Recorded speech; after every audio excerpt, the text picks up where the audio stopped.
तांत्रिक महाराज की बात सुनने के बाद ये सभी अपने अपने घरों को वापस पहुंच गए थे। मेघना बेड पर लेटी सोच में डूबी थी। क्या हो यार, तू इतना क्यों सोच रही है? ये दमयंती आखिर थी कौन? हमें तो लगता है कि उसका महाराज से मिलना कोई संयोग नहीं था, बल्कि इसके पीछे उसकी कोई साजिश थी। इस पर इशिता ने मेघना को हैरानी से देखा। अरे तेरी तबीयत तो ठीक है, ये किस टोन में बोल रही है तू? देख मेघना, मैं तो पहले ही यहाँ से जाना चाहती थी, तेरे कहने पे ही मैं रुकी हुई हूँ। मुझे इस गांव की कहानियों से कुछ लेना देना नहीं है। कल एकादशी है, हमें बस उस मृत्युंजय अमृत का सैंपल लेना है और परसों सुबह होने से पहले इस गांव को छोड़ देना है। That's it। ये कहकर इशिता ने चादर तानी और सो गई। इसे कैसे बताऊं कि मैंने खुद को सपने में राजकुमारी बने देखा है। मुझे अपने सपनों का पूरा रहस्य जानना है, मैं यहाँ से नहीं जा सकती।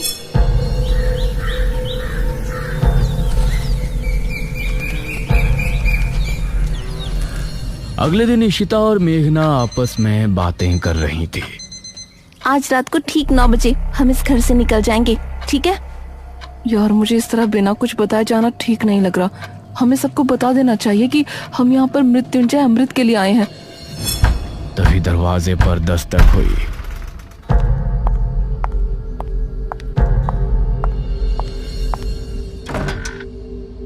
अरे अनुज, तुम? हाँ मैं। क्या बातें चल रही हैं? तुम लोग आज रात मृत्युंजय अमृत को लाने की बात तो नहीं कर रहे ना? नहीं नहीं, ऐसा कुछ नहीं है। गांव में इतनी प्रॉब्लम चल रही है, ऐसे में हम कैसे मृत्युंजय अमृत के बारे में सोच सकते हैं? हाँ वही कह रहा हूँ। आज रात तांत्रिक महाराज अनुष्ठान शुरू करेंगे, सभी को घरों में ही रहना है। तुम बेफिक्र रहो, हम कहीं नहीं जाने वाले।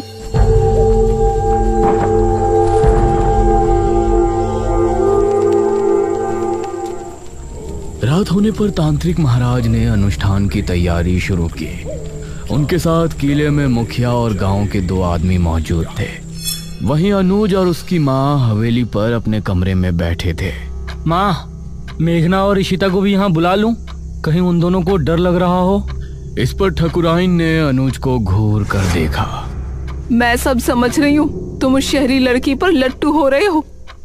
माँ, बस वो जहाँ है उसे वहीं रहने दो, न जाने कब यहाँ से जाएगी। मेरा बस चले तो मैं अभी उसे इस घर से निकाल दूं। उस समय इशिता और मेघना घर के पिछले दरवाजे से निकल रही थी।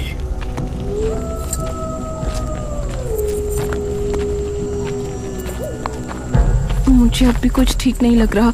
ये लोग क्या सोचेंगे? हम दोनों बस यहाँ मृत्युंजय अमृत चुराने के लिए आए थे। मेघना, क्या हो गया यार तुझे? हमारी जॉब, हमारा फ्यूचर खतरे में है। हम इस राजा रानी वाली कहानी में उलझने नहीं आए थे। ये इन गांव वालों की प्रॉब्लम है, हमारी नहीं। तो चल ना जल्दी। ये दोनों घर से निकलकर गली की तरफ आ गई थी। गांव में सभी लोग अपने अपने घरों में बैठे थे। सभी तांत्रिक महाराज के अनुष्ठान के सफल होने की प्रार्थना कर रहे थे। पूरा सामने जंगल का रास्ता। उस समय गांव का एक आदमी राजू सिगरेट पीता हुआ जंगल की तरफ से आ रहा था। अरे यार, आज तो होश बहुत ही ज्यादा है, सिगरेट भी नहीं सुलग रही। कुछ ही दूरी पर उसको इशिता और मेघना सामने से आती नजर आ रही थी।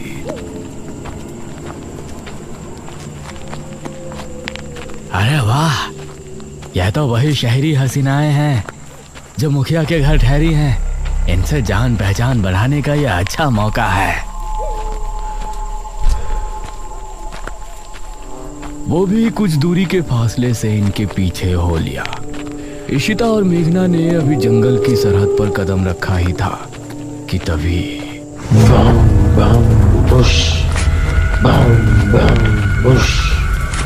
इसे सुनकर ये दोनों चौंक पड़ी। अरे ये तो वही आवाजें हैं, निशिर मोलो। और राजू भी इस आवाज को सुनकर डर गया।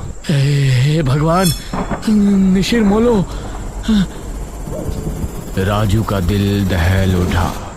उसने पाया कि वह आवाज ठीक उसके पीछे से आ रही है। उसने जैसे ही पलटकर देखा तो निशिर मोलो ठीक उसके सामने थे। एक पल को राजू की सांसें मानो रुक सी गई। तभी ताबूत अपने आप खुल गया। उससे 2 भयानक हाथ निकले जिन्होंने राजू को ताबूत के अंदर खींच लिया। राजू की चीख सुनकर ऋषिता और मेघना दोनों ही बेहद डर गईं। मैंने पहले ही कहा था ना, आज जंगल जाना ठीक नहीं होगा। यार बहस मत कर, जल्दी चल, हम वापस घर चलते हैं। इस तरफ तांत्रिक महाराज अनुष्ठान को शुरू कर चुके थे। वो आंखों को बंद किए लगातार मंत्रों का जाप कर रहे थे।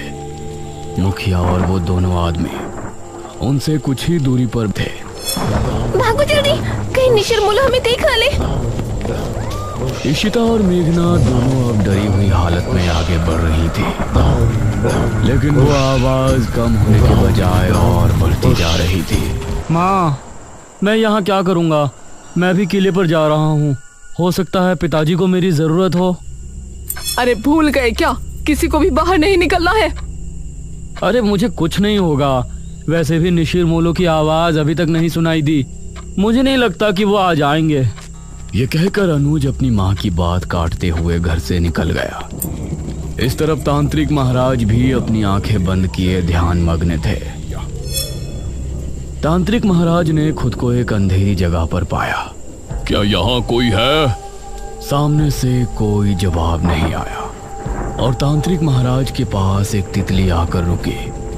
वो तितली अंधेरे में चमक रही थी। वो कुछ देर उनके पास रुकी रही और फिर एक तरफ चली गई। तांत्रिक महाराज भी अब उसके पीछे हो लिए। काफी देर तक चलने के बाद वो तितली जमीन पर बैठ गई। तांत्रिक महाराज ने पाया कि जमीन पर एक दरवाजा लगा हुआ है। वो तितली उस पर बैठते ही गायब हो गई। मेघना और ऋषिता को भागते हुए काफी समय हो गया था। किला इनके सामने ही था। सामने से अनुज भी आ रहा था। उसने इन दोनों को सामने से आता हुआ देखा। अरे मेघना और ऋषिता, ये तीनों एक दूसरे को देखकर हैरान रह गए। तुम दोनों यहाँ क्या कर रही हो? तुमको तो अपने कमरे में होना चाहिए था। मेघना कुछ कहती, लेकिन इससे पहले ही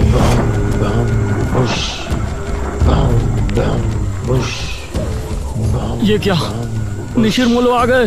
निशिर मोलो की आवाज सुनते ही ये तीनों बुरी तरह डर गए और अब किले के अंदर भी उनकी आवाज पहुंच रही थी। डरो नहीं, तांत्रिक महाराज ने पहले ही कहा था कि निशिर मोलो यहाँ जरूर आएंगे, लेकिन हमें डरने की जरूरत नहीं है।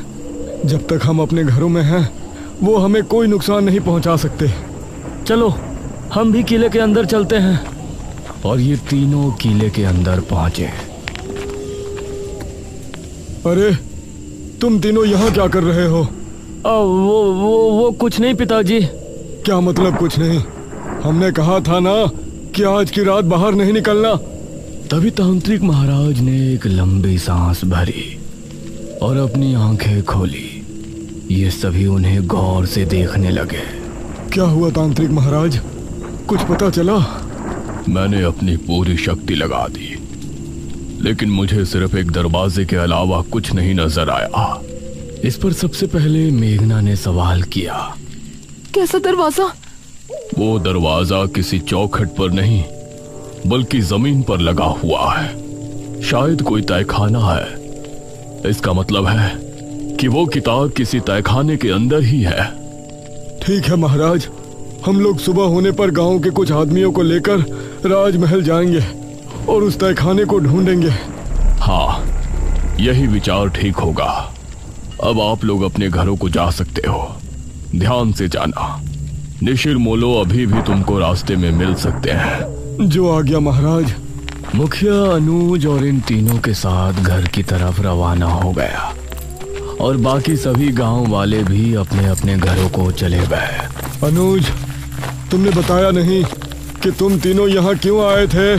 वो पिताजी, मुझे आपकी चिंता हो रही थी और इन दोनों को भी ना जाने क्यों घर पर डर लग रहा था। इसीलिए ये भी मेरे साथ चली आई। मुखिया को अनुज की बात में सच्चाई नहीं नजर आ रही थी, लेकिन उसने आगे कुछ नहीं कहा। कुछ देर बाद ये चारों घर पर पहुंचे।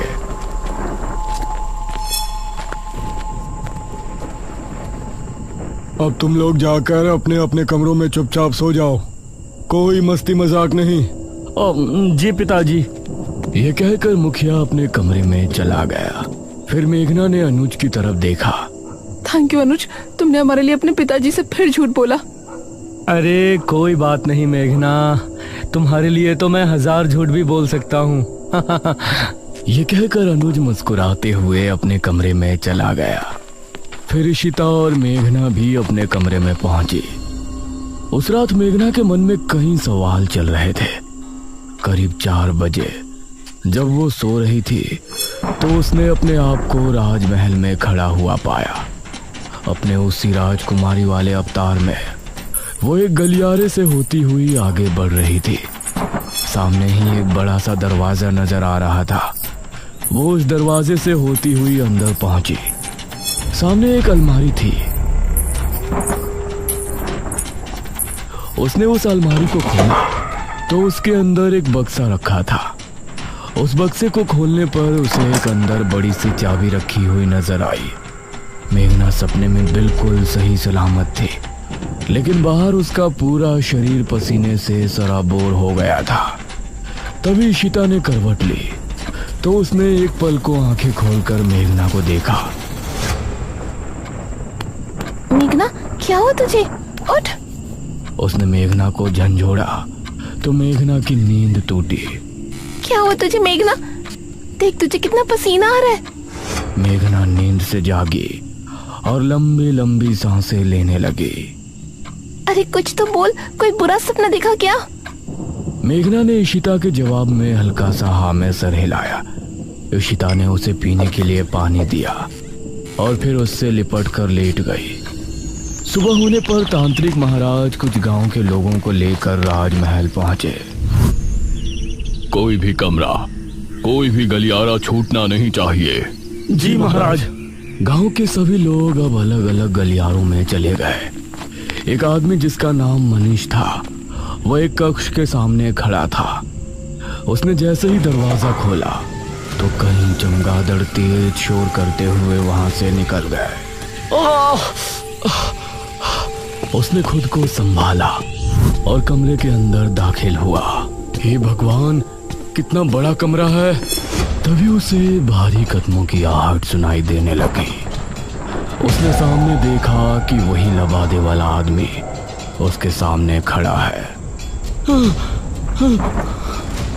मनीष उसको देखकर दरवाजे की तरफ भागा, लेकिन दरवाजा अपने आप ही बंद हो गया।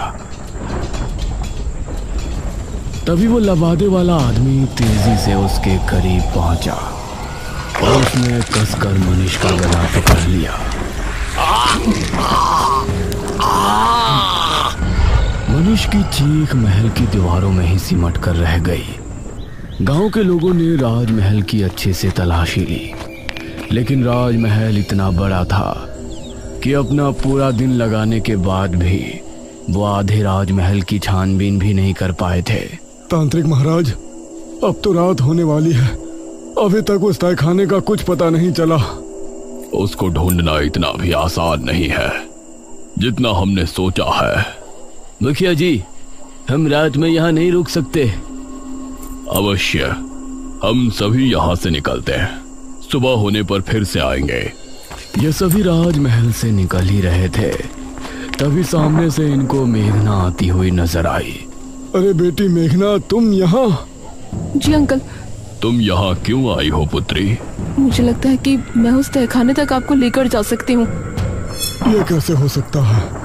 इस पर तांत्रिक महाराज ने मुखिया को हाथ के इशारे से चुप कर दिया। तुमको ऐसा लगता है तो ठीक है, बताओ कहाँ है वो तहखाना? अब मेघना आगे आगे चल रही थी और सभी उसके पीछे थे। वो एक गलियारे से होती हुई आगे बढ़ रही थी। सामने ही एक बड़ा सा दरवाजा नजर आ रहा था। वो उस दरवाजे से होती हुई अंदर पहुंची और ये सब भी उसके पीछे अंदर पहुंचे। सामने एक अलमारी थी। उसने उस अलमारी को खोला तो उसके अंदर एक बक्सा रखा था।